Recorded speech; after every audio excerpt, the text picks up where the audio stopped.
Boa noite. Olá, boa noite. Ex-governador Sérgio Cabral, do PMDB, é condenado a 45 anos de prisão na Operação Calicut. Ele foi acusado de liderar um grupo que teria saqueado o estado do Rio. A mulher dele, Adriana Anselmo, foi condenada pelo juiz Marcelo Bretas a 18 anos de prisão. A STF nega pedido da defesa e, por maioria, decide enviar segunda denúncia de Temer à Câmara. O presidente é acusado de obstrução de justiça e de liderar uma organização criminosa. Rodrigo Janot chama Joesley Batista de bandido. E ex-procurador-geral diz que não criminaliza a política. Em Nova York, o presidente Michel Temer assina tratado para a proibição de armas nucleares. No entanto, China, Rússia, Estados Unidos e outras potências não assinaram o texto. Você acompanha essas e outras notícias após o intervalo. Até já. Medicamento usado por pacientes que fizeram transplante de rim e fígado está em falta em farmácias de alto custo de São Paulo. O tacrolimo é receitado para evitar a rejeição dos órgãos. Estes são os últimos comprimidos que Luciane tem. Ela precisa tomar 10 por dia para que o organismo não rejeite o rim que ela recebeu por transplante há 4 anos. Todos os meses ela recebe uma guia para retirar 3 caixas do tacrolimo na farmácia de alto custo da Secretaria Estadual de Saúde da Vila Clementino. Mas em setembro não conseguiu nenhuma. Você passa por uma burocracia tremenda para poder estar fazendo o transplante. Quando você transplanta, acontece que você não tem um remédio para fazer a conservação do seu transplante. E de que adianta você passar por todo o processo?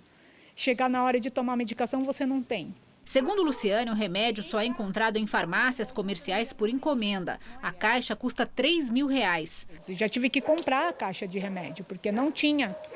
A última vez que você teve que comprar, você teve que fazer o quê? Eu vendi as minhas alianças que eu tinha de casado. Ela diz que também não está conseguindo receber outros medicamentos do tratamento, como o Noripurum, que é prescrito para anemia.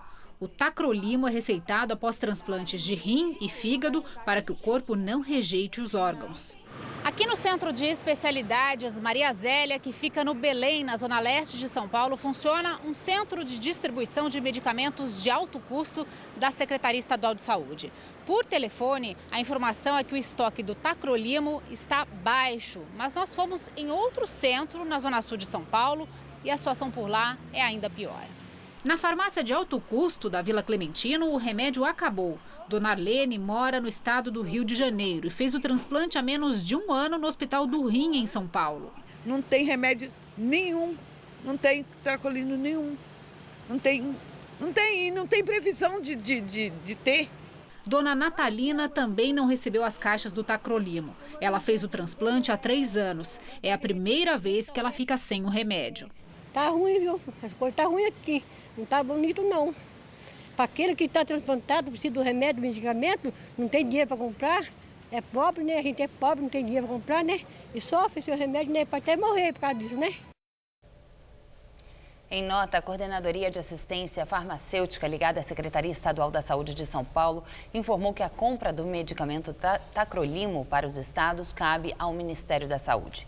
O texto diz ainda que o órgão federal vem descumprindo os prazos desde o início do ano e que até agora o Ministério aprovou 6.200.000 mais de 8 milhões de doses solicitadas.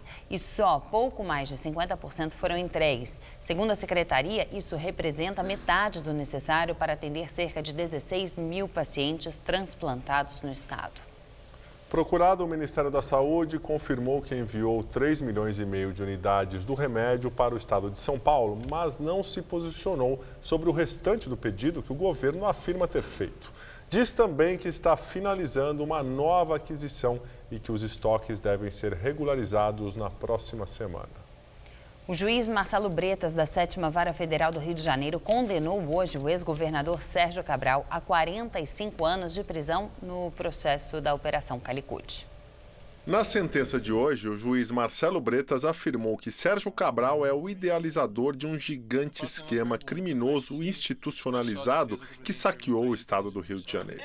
O magistrado condenou o ex-governador fluminense a 45 anos e 2 meses de prisão em regime fechado, além de aplicar multa. Sérgio Cabral foi acusado pelos crimes de corrupção passiva, lavagem de dinheiro e liderar organização criminosa. Além dele, outras 11 pessoas foram condenadas por participação no mesmo esquema, entre elas a mulher de Cabral, Adriana Anselmo, que recebeu a pena de 18 anos e 3 meses de prisão. Ela cumpre prisão domiciliar. As defesas ainda podem recorrer. Essa é a segunda condenação de Sérgio Cabral neste ano. Em junho, ele já tinha sido sentenciado a 14 anos e 2 meses de prisão pelo juiz Sérgio Moro, que entendeu que o ex-governador do Rio cometeu os crimes de lavagem de dinheiro e corrupção no processo da Lava Jato. No processo em que foi condenado hoje, Cabral foi acusado de receber propina das empresas Andrade Gutierrez, Odebrecht e Queiroz Galvão. A verba tinha sido desviada dos contratos de terraplanagem nas obras do complexo petroquímico de Itaboraí, no Rio de Janeiro. Ao todo, Cabral é réu em 14 processos. O ex-procurador-geral da República, Rodrigo Janot, deu a primeira entrevista após deixar o cargo. Ele disse ao jornal Correio Brasiliense que Joesley Batista é bandido e disse que não criminalizou a política. A declaração foi ao defender o Instituto da Delação Premiada. Segundo Rodrigo Janot, este tipo de acordo ainda é novo e que, quando faz isto, o Ministério Público está negociando com o bandido. E, ao se tornar colaborador da Justiça, não se deixa de ser bandido. No entanto, Janot disse que a omissão de informações não contamina a totalidade dos fatos narrados pelos delatores. Janot também rebateu as críticas feitas pelo presidente Michel Temer. Quando o fato é mala voando, 51 milhões dentro do apartamento, nego carregando mala na rua de São Paulo, gravação dizendo tem que manter isso, viu? Tem que manter isso, viu? Quer dizer, há uma dificuldade natural para você elaborar uma defesa técnica nesses questionamentos jurídicos. E uma das estratégias de defesa é você tentar desconstituir a figura do acusador. Então é assim que eu vejo. Ele afirmou que no seu mandato à frente da Procuradoria-Geral da República não criminalizou a política. Eu não estou criminalizando a política, estou criminalizando bandido. Durante a entrevista, Janot disse também que não foi à posse de Raquel Dodge na segunda-feira porque não foi convidado. Segundo ele, quem vai em festa sem convite é penetra. Empresa de investigação do delegado Rodolfo Chiarelli foi contratada pelo grupo JF dos irmãos Joesley e Wesley Batista enquanto os executivos fechavam acordo de delação premiada. A Polícia Federal interceptou conversas do ex-diretor da JBS Friboi, Ricardo Saldi, em que o interlocutor poderia ser o delegado. No áudio, o executivo da JBS, Ricardo Saldi, que está preso, conversa com uma pessoa de nome Rodolfo sobre um relatório a ser produzido sobre o coronel João Batista Lima Filho, amigo de Michel Temer e suspeito de ter recebido propina em nome do presidente. O diálogo é de 20 de abril, quando Saldi e os irmãos Batista estavam negociando a delação premiada, cujo teor viria a público um mês depois, em 18 de maio. O interlocutor de Saldi seria Rodolfo Chiarelli, delegado da Polícia Civil de São Paulo. Além de atuar no Departamento de Homicídios, Chiarelli é sócio de uma empresa de segurança e investigação, a SCR, que foi contratada pela JF. A relação comercial do delegado com a empresa dos irmãos Joesley e Wesley Batista foi confirmada pela Secretaria de Segurança Pública de São Paulo. A Polícia Federal quer saber também qual é a ligação da empresa do delegado com 2 policiais civis, também de São Paulo, que faziam a segurança privada de Joesley. Em maio do ano passado, Rodolfo Chiarelli foi o delegado designado para atuar no caso da prisão de Silvonei Souza, condenado por extorquir a primeira-dama Marcela Temer depois de ter hackeado o celular dela. Na época, Michel Temer ainda era vice. E o secretário de Segurança de São Paulo era Alexandre de Moraes, que depois virou ministro da Justiça de Temer e que agora é ministro do Supremo Tribunal Federal, de novo indicado por Temer. Também foi o delegado Chiarelli que investigou em 2008 a morte de Humberto Campos de Magalhães, então diretor da Friboi. O inquérito apontou a ex-mulher do executivo, Giselma Campos, como a responsável pelo crime. Ela foi condenada e está presa desde o ano passado. Em Nova York, o presidente Michel Temer assinou o tratado para a proibição de armas nucleares. No entanto, nenhum país com esse tipo de armamento, entre eles a China, França, Estados Unidos, Reino Unido e Rússia, membros permanentes do Conselho de Segurança da ONU, assinou o texto. Segundo o Palácio do Planalto, o acordo assinado pelo presidente impede que os mais de 50 países signatários desenvolvam, testem, produzam, comprem ou estoquem armas ou dispositivos nucleares. Segundo Temer, essa é uma importante contribuição para as aspirações comuns de um mundo mais seguro e pacífico. O presidente chegou nos Estados Unidos na segunda à noite. Ontem participou da abertura da Assembleia Geral da ONU. Hoje, depois da assinatura do tratado, Temer discursou em um seminário promovido pelo jornal Financial Times. Na fala, o presidente frisou que o Brasil é um destino seguro para negócios. Temos um povo criador, criativo, um povo trabalhador. Temos instituições sólidas e, naturalmente, parceiros confiáveis. Ainda nos Estados Unidos, o presidente brasileiro tinha um encontro com o líder iraniano Hassan Rouhani, mas a reunião foi cancelada pela missão do Irã.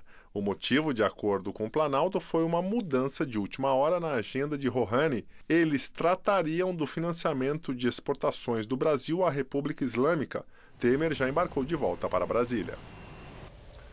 Por 7-1, o Supremo Tribunal Federal rejeitou suspender a segunda denúncia contra o presidente Michel Temer. O julgamento será retomado amanhã para os demais votos. Os advogados de Temer pediram que o processo não seja enviado à Câmara dos Deputados até o fim da investigação sobre o acordo de delação dos executivos da JBS Friboi. O relator Edson Fachin votou para que o tribunal rejeite o recurso da defesa do PMDBista. Ele afirmou que a Constituição estabelece que cabe à Câmara analisar a denúncia antes do Supremo, fazendo juízo político. Por ser presidente da República, Temer só pode ser processado se houver aval dos deputados federais. Condicionando o processamento do presidente da República à autorização da Câmara dos Deputados, tem a Constituição justamente a finalidade de proteger a soberania do voto popular, impondo que quem for eleito pelo sufrágio só seja afastado do exercício de seu mandato com a autorização dos representantes do próprio povo. A recém-empossada Procuradora-Geral da República, Raquel Dodge, participou da primeira sessão dela no Supremo. Dodge entregou um memorial em que também defendeu o envio da denúncia para a Câmara. O ministro Alexandre de Moraes foi o segundo a votar e disse que não é o momento de ver se as provas são lícitas. Esse momento deve ser realizado processualmente quando o Supremo Tribunal Federal adquire para esse fim jurisdição decisória. Que hoje não tem. Ou seja, a meu ver, o Supremo Tribunal Federal, nós teremos, como disse Vossa Excelência, nós teremos um encontro marcado com essa análise. Luiz Roberto Barroso afirmou que, ainda que a colaboração premiada fosse invalidada, há um conjunto vasto de outras provas na denúncia.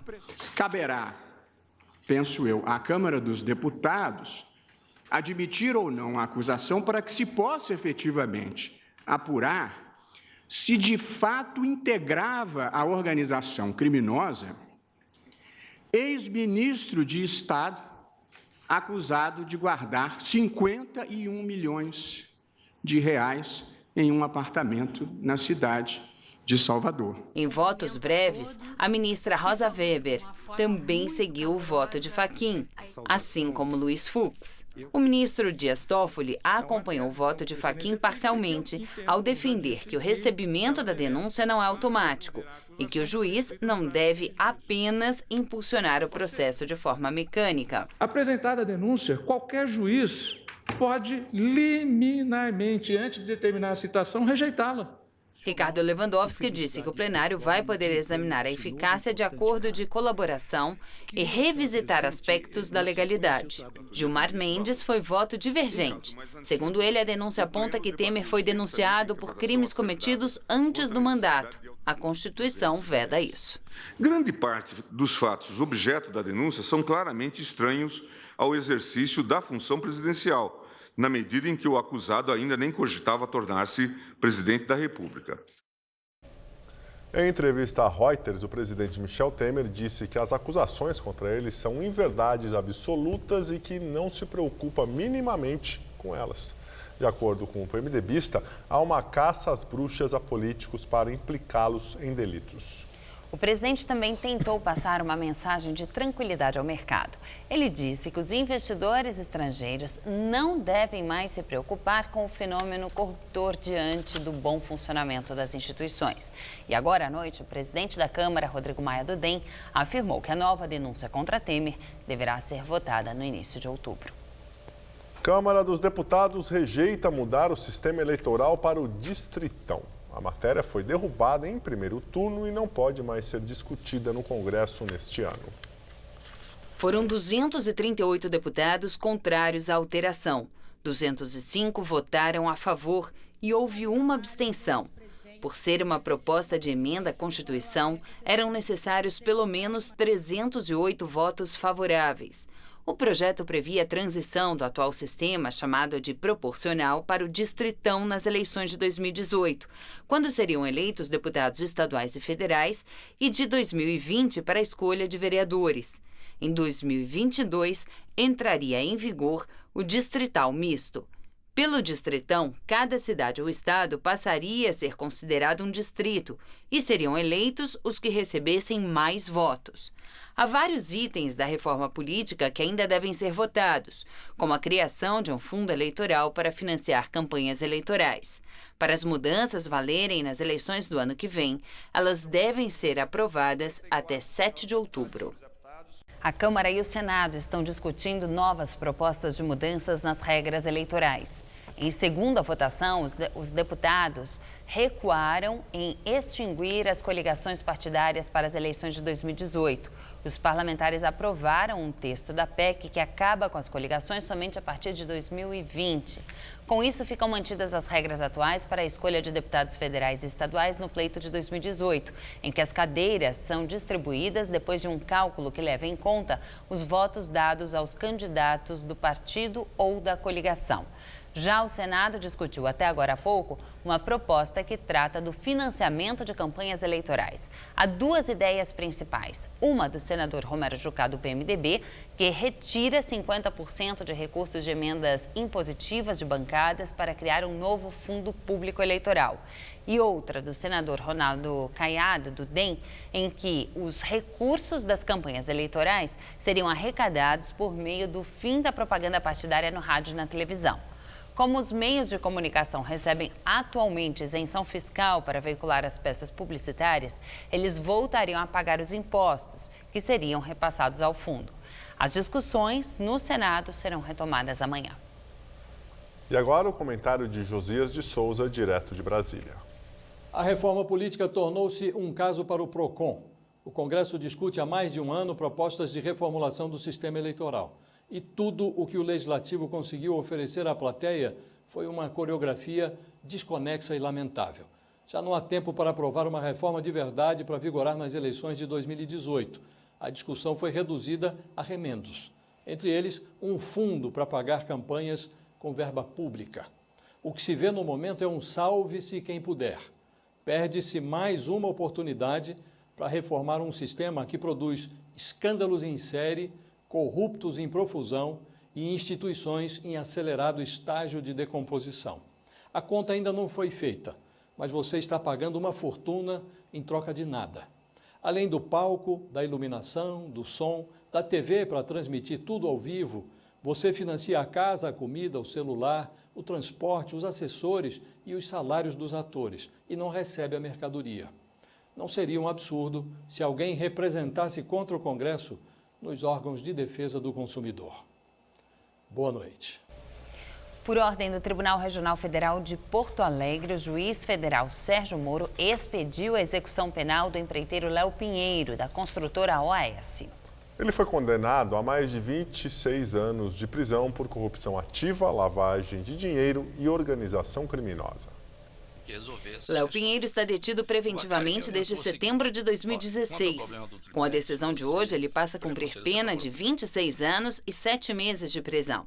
Além dele, o ex-executivo da OAS, Agenor Franklin Magalhães Medeiros, também condenado em segunda instância, teve execução penal expedida hoje por Sérgio Moro após confirmação de pena pelo TRF. Os dois foram condenados em ação penal sobre pagamento de propina de quase 30 milhões de reais a diretores da Petrobras e políticos, depois do fechamento de contratos com refinarias da estatal. Os advogados de Léo Pinheiro reivindicam uma redução de pena para ele, depois que o ex-presidente da OAS admitiu que o triplex em Guarujá, em nome da empreiteira, estava reservado para o ex-presidente Lula, como forma de pagamento de propina ao PT. A defesa de Léo Pinheiro diz que vai recorrer da decisão do TRF no Superior Tribunal de Justiça, em Brasília. No México, subiu para 230 o número de mortos no terremoto de ontem. Só o desabamento de uma escola na capital, Cidade do México, matou mais de 30 pessoas. O desabamento aconteceu quando responsáveis retiravam as crianças da escola no extremo sul da capital mexicana durante os tremores. Segundo as equipes de resgate, 14 crianças e uma professora foram resgatadas com vida por enquanto. O local é considerado prioridade pelas equipes de resgate voluntários, que buscam outras 30 crianças e 12 professores que estariam soterrados nos escombros. O número de mortos no local deve aumentar. O terremoto de 7,1 graus que atingiu o país ontem derrubou pelo menos 50 prédios, destruiu encanamentos de gás e desencadeou incêndios pela capital e em outras cidades no centro do México. As buscas por sobreviventes continuam nos 5 estados afetados pelo tremor. Os desabrigados estão em acampamentos provisórios, em parques e áreas públicas das 5 províncias atingidas. Segundo Itamaraty, 2 brasileiros ficaram feridos sem gravidade, foram atendidos e dispensados. O Brasil vai importar energia elétrica da Argentina e do Uruguai até dezembro de 2018. Em portaria publicada no Diário Oficial, o governo reconhece a necessidade da compra de energia para poupar reservatórios das usinas hidrelétricas que estão com nível baixo devido à falta de chuva. E agora vamos ao comentário de economia com Vinícius Torres Freire. A seca no Nordeste está no 6º ano. É a mais comprida em um século, desde a seca horrível e assassina que durou até 1915. O tempo está seco também no resto do país. Os lagos das usinas que produzem eletricidade estão nos níveis mais baixos desde o ano 2000. Foi no ano 2001, lembram, que houve o apagão de FHC. Vai ter racionamento? Não, não é nada disso. Mas a luz deve ficar mais cara se não chover normalmente. Hoje, o Brasil depende menos da eletricidade das usinas hidrelétricas. A energia vem também das térmicas, umas espécies de geradores gigantes, e das usinas eólicas, movidas a vento. Ainda assim, a seca é preocupante. As hidrelétricas ainda produzem 3/4 da energia elétrica que consumimos.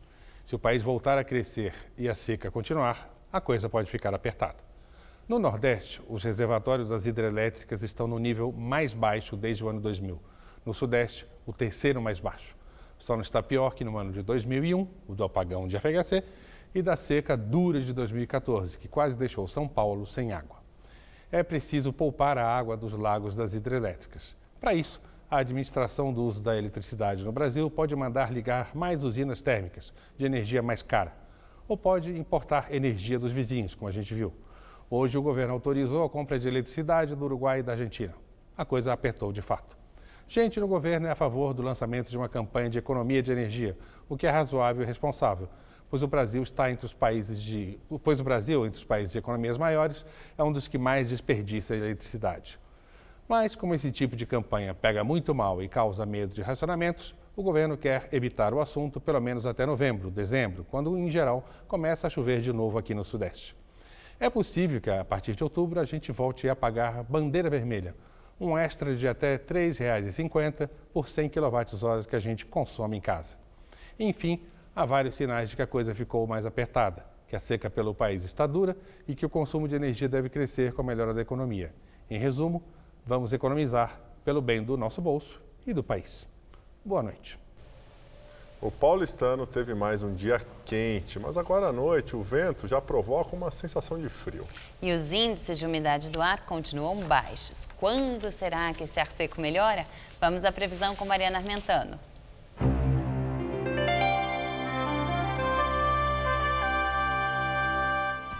O predomínio ainda é de tempo seco aqui em São Paulo e não há a menor expectativa de chuvas para os próximos dias.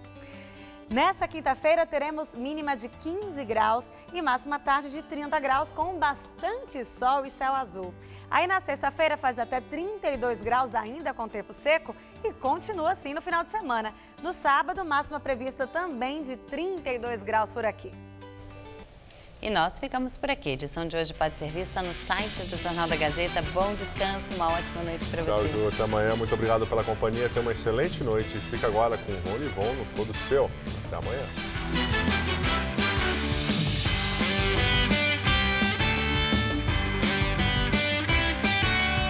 Neste domingo, 8 da noite, você tem uma viagem marcada para a cidade de Guangzhou no Conexão Brasil-China. Assista agora. Todo Seu.